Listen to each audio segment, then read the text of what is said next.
Welcome into our In the Money podcast for Preakness Day. Tom Leach, along with Jim Goodman, Keeneland's director of simulcasting. We're talking about the graded stakes on the Pimlico Saturday card, Preakness Day, up in Baltimore. And we'll start in race 5, which is the first of the graded stakes, Jim. It's the grade 3 Maryland Sprint Handicap for 3-year-olds and up, going 6 furlongs. Who'd you like? Well, there's a lot of speed in here, and a lot of back class with Happy My Way, and I like Sandbar, but I think there's too much speed to pick a speed horse, so I went with a closer, and I think Coup de Grace, the 2-horse. I'm hoping that he needed the last race at Fairgrounds. He didn't really run as well as he should have at 6-5. He finished third in Optional Claimer, but got a lot of back class. King's Bishop finished third there and won the Amsterdam last year at Saratoga, the 102 buyer. So I'm thinking with all the speed in the race with Jackson the Deck and Pico's Pride and Happy My Way and Warrior of the Roses all wanting to go for the lead. I think Coup de Grace in the 2-hole probably sits there. Kerwin Clark is riding awfully well for Mr. Jones right now, coming off that Oaks win. So I think Coup de Grace is a good pick here.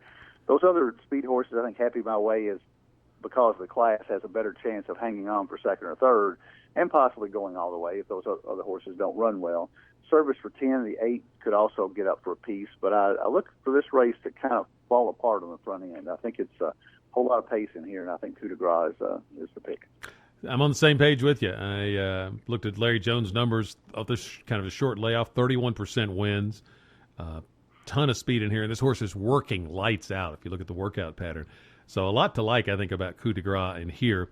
And I'm not sure Happy My Way is as good as he once was, but I'll use him in exactas. Also use the 3 Pico's Pride and the 1 Jackson the Deck, all keying around the 2 Coup de Grace in the Maryland Sprint Handicap.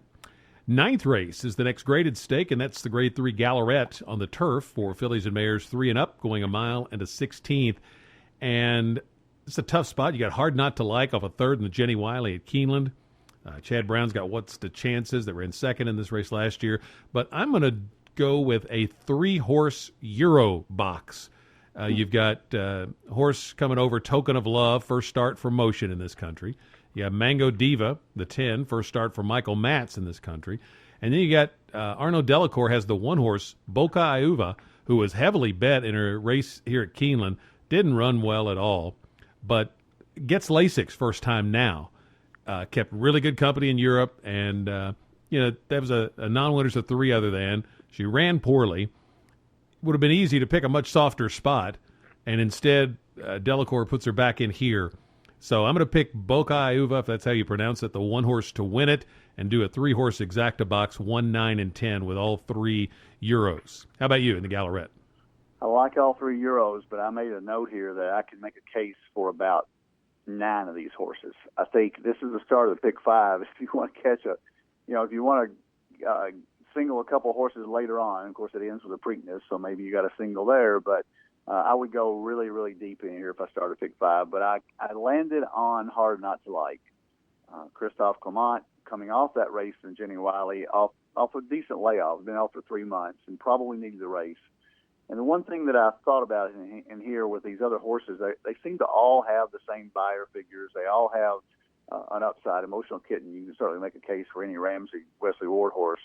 The 3 European horses that you mentioned, I like them. The 13 horse, the Fasnacloy, I can make a case for her. But I think I went back to Hard Not to Like simply because she ran behind Ball Dancing. And I think if Ball Dancing was in here, Ball Dancing would be even money. So, and Falimbi was second in that race. So because of the company she's been keeping, and she won the Jenny Wiley last year. So I think she's probably the class of the race. Would I bet a lot on her? No, but I would take her on top with the 1, 3, 4, 6, 8, 9, 10, 11, 13, as many as you can afford. But I think Hard Not to Like is a good bet in here, and a decent price simply because you got so many options. That starts the pick 5, by the way. The 10th race starts in all stakes pick 4. That's the Chick Lang. And then the next graded stake is the 12th, the grade 2 Dixie, for 3-year-olds and up on the turf at a mile and a 16th.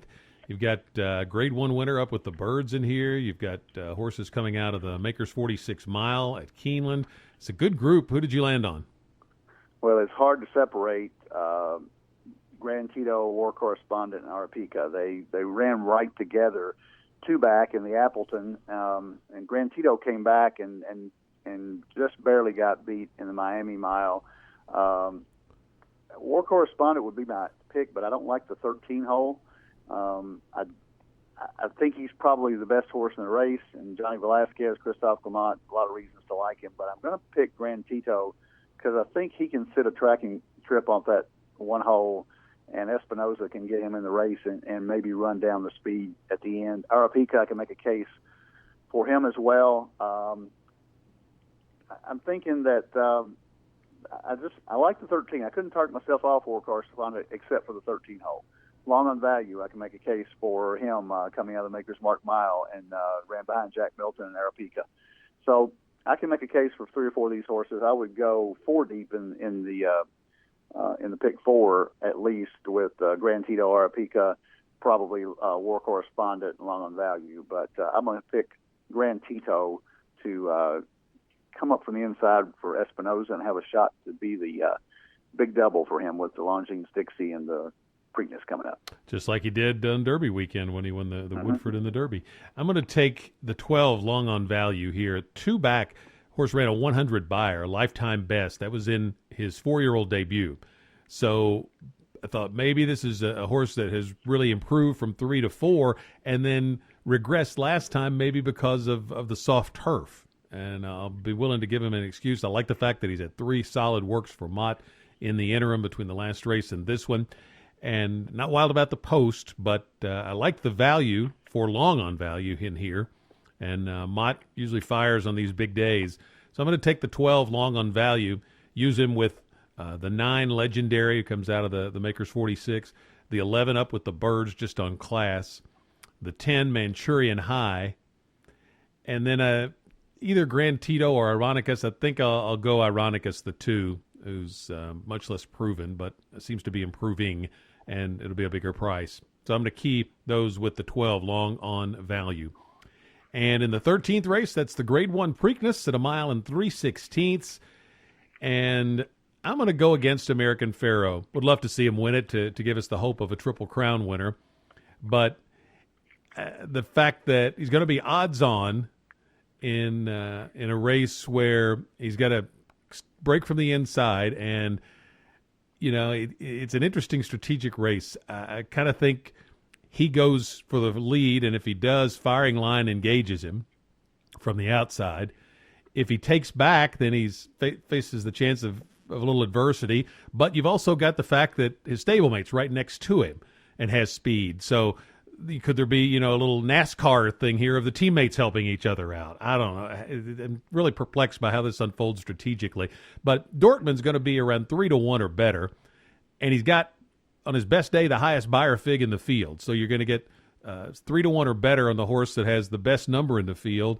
And I think maybe it will be better coming from a little bit off the pace like he did in the Los Alamitos Futurity rather than being on the lead as he was in the Derby. And he's a horse that's really tough. And so, he'd had a little bit of a sickness issue coming into the Derby, and we found out after the race. And so maybe he wasn't at full strength because of that. So mainly because of the value, I'm going to take the 2 Dortmund, use him.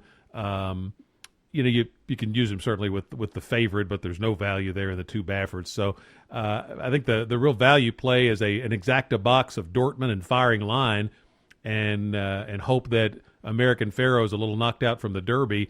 And if those 2 hit in the exacta, I think it's going to be a little bit of an overlaid price if American Pharoah is not 1-2. So that'll probably be the main play for me, is an exacta box of Dortmund and Firing Line. Then maybe also use Mr. Z a little bit, Danzig Moon a little bit, who I think Danzig Moon could maybe finish as high as second. Hard for me to see him winning it. But my pick is number 2, Dortmund, to win the Preakness. How about you? Well, I picked Firing Line in the Derby, and I got 9-1, and he ran almost a perfect race, but American Pharoah ran him down. So I'm stubborn, so I'm going to pick him again. I like your logic regarding American Pharoah. I don't like the 1 hole at all for him. I don't like him being next to Dortmund. And I agree with your logic to that point, but where I disagree is that I think Firing Line is now better than Dortmund. And he wasn't. He beat him twice out there, but he only beat him by head both times. And I really think Firing Line going to the Sunland Derby, everybody says, it's just a paid workout, but he was a fresh horse coming in the Derby, and I think he's still going to be fresh. I think it may knock out Dortmund. And American Pharoah this is his third race in 5 weeks. If you remember, the Arkansas Derby is only 3 weeks out from the Derby, so this is his third race in 5 weeks. That's always tough to do. I think Firing Line is going to be fresher. I love the fact that Gary Stevens gets the 8-hole, and he can make his own decisions out there. Dortmund and American Pharoah, I don't know what they're going to do either. I think Dortmund will probably go lead, and American Pharoah will try to sit off. But in an 8-horse field, you don't think you'll have traffic problems, but that's a problem for American Pharoah. And I think if he overcomes that, he'll deserve to be the favorite in Belmont, obviously. I think where Gary Stevens is, he's in the catbird seat on the outside. And I think Firing Line, if I get 4-1 on him here, I think it's a bargain. And I'm going to take him on top with American Pharoah and Dortmund. And then, again, like you, hoping Danzig Moon, possibly even Divining Rod could get in the money. That Lexington Stakes race, it was so easy. He ran a 98 buyer. I think he could have run a 102, 103 if he tried. He just was easily put away at the end of the race. And although he didn't beat very much, he's getting better at the right time. And 12-1 is a really good price on him. So I could see Firing Line on top with one of the two favorites second, and maybe Divining Rod getting up there for third or possibly even second, and you could make some money. So American Pharoah is probably going to win by 3 lengths at 4-5, but I'm not going to bet it 4-5. Yeah, I think an intriguing ticket could be Dortmund and Firing Line over Danzig Moon overall, because I think if American Pharoah doesn't win it, if he doesn't just beat him by 3 and win very impressively and hit a new peak, if he regresses, he could regress all the way off the board. He could, and especially given the fact that he's on the inside and having to battle Dortmund, where Firing Line had to battle Dortmund the last race, and he put him away, but he didn't have enough left to get to hold off American Pharoah, and he didn't change leads in the stretch either. So all those things to me point to Firing Line as being a value. Now, the other side of that, Firing Line may not run back after 2 weeks. He's never done it before, but nobody else has either. So right. I think he's fresh. I think he's so close to Dortmund, it's not even funny. Dortmund's won more, obviously, but 2 heads apart, and then he beats him in the biggest race. I'm thinking he's better than Dortmund right now. Anything you like in any? There's 4 other ungraded stakes that we didn't talk about, but anything you like in any of those ungraded stakes on the Saturday card at Pimlico? The race that I like is the Sir Barton, and the 2 horses that finished second and third behind Divining Rod come back in this race. And this is always kind of a consolation race that the horses aren't ready for the Preakness. But Fame and Power, the 1 horse in there, finished third, and then Donworth, who was really touted as being, he went off as the favorite in the Lexington at only off of 1 race, and he won his maiden at Gulfstream, and Graham Motion, the horse was training fantastically. He's continued to train very well, and Donworth is going to be a short price in here, but it's kind of interesting, those 2 horses coming out of the Lexington, probably going to be 1-2 in here from the betting. Bold Conquest comes out of the Arkansas Derby, but he lost by 9 lengths to American Pharoah. So I like that race. If you're playing pick 3s, and rolling pick 3s are always bargains. If you remember back to the Derby, you can make some serious money playing pick 3s with even favorites and you catching long shots in the first and third leg. So if you like Fame and Power and or Donworth, maybe you can play the 6th, 7th, and 8th race pick 3s or 7th, 8th, and 9th pick 3s. I think there's a interesting price play in there. Conquest Big Luck E is 12-1 in the morning line. Mark Casse wins at 30%, second off this kind of 6-month or so layoff. And I think if you box that horse with the 2 favorites, and I don't know if he can win, but if he does, a big price, and if he gets second, you get some value, maybe the exacta. The other race, kind of from the same kind of play, is the very one, the 11th, horse named Paddleboard, that is a 4-year-old, so may still have some upside. And Alan Goldberg wins at 21% off this kind of layoff. Horse making his first or her first start as a 4-year-old, and she ran her best 2 races when they put her on the grass sprinting last fall. So they finally found the right spot. She gets 2 wins in turf sprints. They put her away, and now she comes back in a stakes race off the layoff for a guy who's sharp off the layoff. And at 12-1, well drawn down in the 3-hole. It's just a lot to like at that 12-1 price on this horse that may still have some improvement left. So I think you could box her with Ageless and with Shrinking Violet, the 2 favorites in there. And if Paddleboard could win or run second, could be some nice value in the exacta.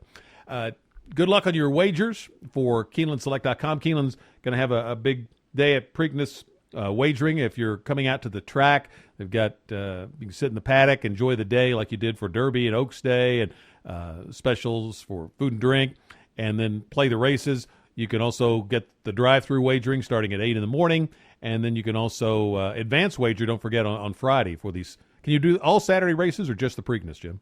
You can do all Saturday races. You can also bet the Black-Eyed Susan Preakness double on Friday. There you go. So don't forget about that as well. And we did a separate podcast for the Friday card, including the Black-Eyed Susan. So for Jim Goodman, I'm Tom Leach, and this is the In the Money podcast for KeenelandSelect.com.